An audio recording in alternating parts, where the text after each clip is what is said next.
Hey, what's up? It's Vince Leo from VinceLeo.com, and today we're going to be talking about Casey Neistat and his reaction after trying the Impossible Burger at White Castle. Now, if you don't know who Casey Neistat is, he is a YouTuber and filmmaker based out of New York.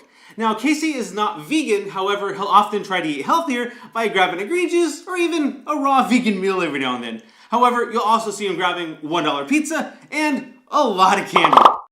Now, Casey is one of my favorite YouTubers, and he recently did a video where he went to White Castle to try the Impossible Burger.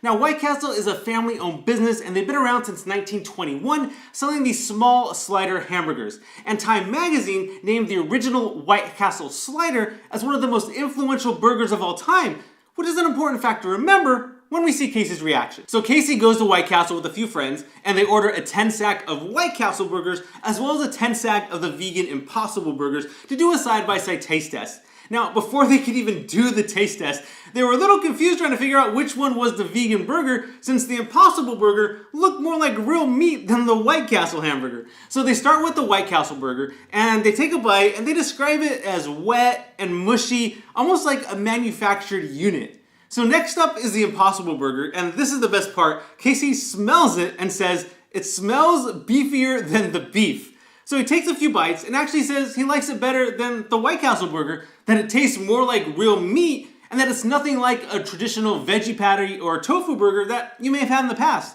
Now, remembering what Time magazine said, maybe they need to take a look at the Impossible Burger. Now, Casey could have just ended the whole Impossible Burger experience with that video, but he didn't. So one of his friends that went to White Castle with him, Dan, didn't even want to try the Impossible Burger. So Casey decides to prank him a few videos later. So he tells him he's going to buy him the best hamburger in New York City to make up for the whole White Castle experience. Now, what Dan doesn't know is that Casey's going to go to Umami Burger, who also sells the Impossible Burger, and bring that back to Dan to try.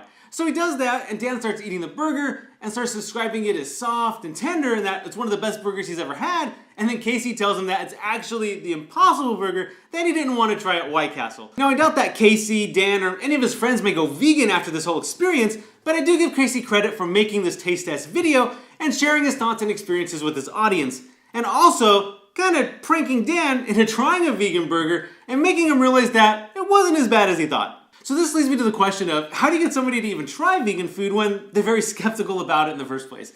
So I'm going to share with you a couple things that I've done, and let me know in the comments what you've done as well. And I'm a big fan of having vegan food taste like something that people are already familiar with. So I'll do taste test videos where we try the Beyond Burger, or we'll try a vegan Big Mac, or even a jackfruit pulled pork. And I found that people are more inclined to have vegan food a second time after they've had a positive experience with the first one.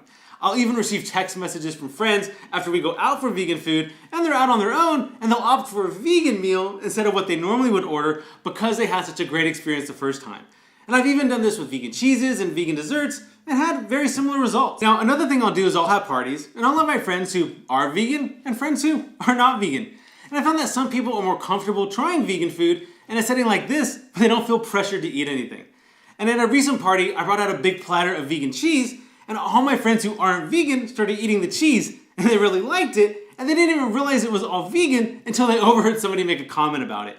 And for some reason, at all these parties, all the vegan food goes first. So that's it for today. Be sure you subscribe to the channel as I post new videos every week, and join the Fit From Food notification squad by clicking on that bell next to the subscribe button. And remember to keep living fit from food. And I'll talk to you soon. Bye.